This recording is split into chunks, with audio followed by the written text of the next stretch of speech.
The message this morning is being delivered by Elena Novak. Hopefully you have read her bio in the octagram. In addition, I found that her favorite food is Italian, paying homage to her Italian family. She has recently rekindled her interest in live stage performances. Locally, she appeared at St. Pete City Theater.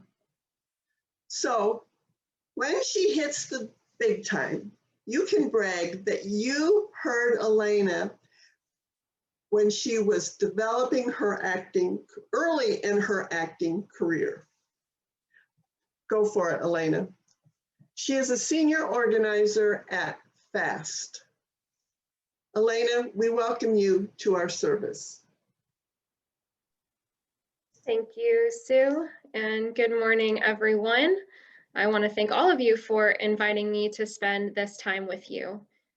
Before I get into my talk, I want to first add a little to what Sue just shared so you can get to know me a bit more deeply.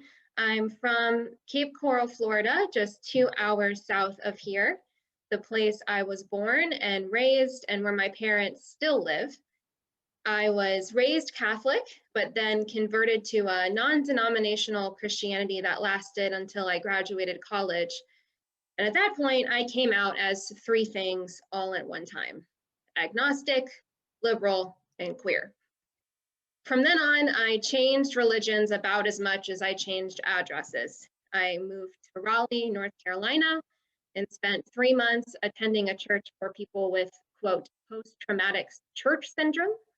And the pastor there taught me so much about the universality of religion that when I moved back home for a year, I started attending my local Unitarian Universalist church. Their choir gave me an outlet to sing I hadn't had in a long time. I share all of that with you so that you get to know me a bit better, but also because all of those years of moving and seeking my spiritual home brought about a lot of changes in my life. It taught me a lot about adaptability, about resilience, and about what true community looks like. And as I share my words with you this morning, I want you to reflect on this question. What is your relationship to change? I moved to St. Petersburg to become a community organizer because I decided I couldn't live in a world without change. But none of us could have anticipated the changes that were laid at our feet last year. The coronavirus brought life to a grinding halt, while uprisings of white supremacy and police brutality forced all of us to contend with our complicity in a system designed for oppression. It raised a lot of questions about change, like, how do we change the way we come together? How do we change our society? How do we change ourselves? And at the start of last year, I was living with a family friend in St. Pete because I had a lot of trouble finding a place I could afford. After a few months being quarantined together, it placed a huge strain on our relationship. If she'd contracted the virus, she would have likely died. But her fear about me doing the smallest of activities outside, like going for a walk, made me feel so isolated that I became depressed. I moved back home with my parents, then to Tarpon Springs, then finally to my own place in St. Pete. And that was just one of the many ways we were all called on to restructure our lives last year. And I bought groceries on Instacart and had them sent to my parents because they're over 40 and feared going to the grocery store. I joined mutual aid groups on Facebook, hoping to share resources instead of hoarding them. But in many ways, the pandemic didn't change our social structure. It just exacerbated the gaps that already existed. If you had asked me before the pandemic, I couldn't have told you the names of my neighbors beyond those immediately next door. Before the pandemic, there were 70,000 people in Pinellas County who were one paycheck away from homelessness. Before the pandemic, hundreds of people were dying every year in this county because they couldn't find the right help for their mental health struggles. And Black and brown bodies were always dispensable under our country's racist criminal justice system. What we were seeing was not new. Think about it. How many fewer people would have died last year if everyone in our community had access to proper health care? How many fewer families would be struggling to put food on the table if they'd had housing they could afford before the crisis began? How many families would have enough savings to tide them through these hard times if they'd just been paid a fair wage to begin with? And I know many of you here in this congregation have friends and loved ones whose lives would look drastically different if they had one easy way to access the mental health and addiction treatment they need. So, what does that mean for all of us here this morning? I believe it means we have an opportunity to be prophetic.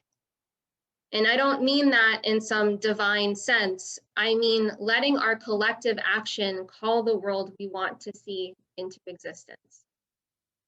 Walter Brueggemann said the role of the prophet is to reimagine, redescribe, and recharacterize social reality. I mentioned before that I've learned a lot about adaptability, resilience, and true community over the years. And part of that is because of my queer identity. There's a quote by Bell Hooks that says, "Queer is about the self that is at odds with everything around it and has to invent and create and find a place to speak and to thrive and to live." I think that also describes the way we all felt moving through last year, don't you think? There's someone I want to share with you all who I consider to be a prophet, and hopefully some of you have heard of her. Her name is Octavia Butler, and she was a Black science fiction author. In 1993, she wrote a novel called Parable of the Sower, in which her protagonist survives through the apocalypse by being in right relationship to change and community. The time she lived through was dominated by scarcity, despair, and a reckless and exploitative government ruled by a tyrant. Sound familiar? But what also makes this book prophetic is the tool the protagonist uses to reimagine her social reality, a godless religion called Earthseed. The primary tenet of Earthseed is that God is change. In other words, God is not a being, but rather the concept of change. God exists to shape and to be shaped, it says. Change is inevitable. And once we recognize that, we take back the power to shape our reality. We can be passive and let change happen to us, or we can be active participants in our reality and define the parameters of change. All that you touch, you change, Earthseed says. And the beauty of this philosophy is that Butler's protagonist recognizes that the power to shape reality isn't an individual effort. I think about the seventh principle of Unitarian Universalism, which calls on us to respect the interdependent web of all existence of which we are a part. That principle underscores a duty of collective awareness and awareness of the collective. We can't slow down or stop white supremacy, social inequity, wealth inequality, or any of the injustices we purport to care about without increasing our accountability to the collective. I used to wear a bracelet with the Gandhi quote, "Be the change you wish to see in the world." It's a beautiful idea, no doubt. In fact, the feminist philosopher and activist Grace Lee Boggs said, "Transform yourself to transform the world." But we've had a year to reflect as individuals on who we want to become on the other side of this pandemic. It's time to take a hard look at who we want to become as a society and work concertedly to make it a reality. As I close this morning, I want to bring you back to the question, what is your relationship to change? Do you fear it? Do you embrace it? But ultimately, are you ready to take hold of it? One of my favorite contemporary prophets is Adrienne Marie Brown, and she says, "The future is not an escapist place to occupy. All of it is the inevitable result of what we do today. And the more we take it in our hands, imagine it as a place of justice and pleasure, the more the future knows we want it and that we aren't letting go. My charge to you this morning is to get in right relationship with change. And when you're ready to become part of the collective effort to turn back on the old normal and create something new, a liberated society where everyone has a safe and stable place to live, where no one is wrongfully arrested or murdered at the hands of the police, where scarcity is replaced with abundance and there is enough for everyone, you know who to talk to. Thank you.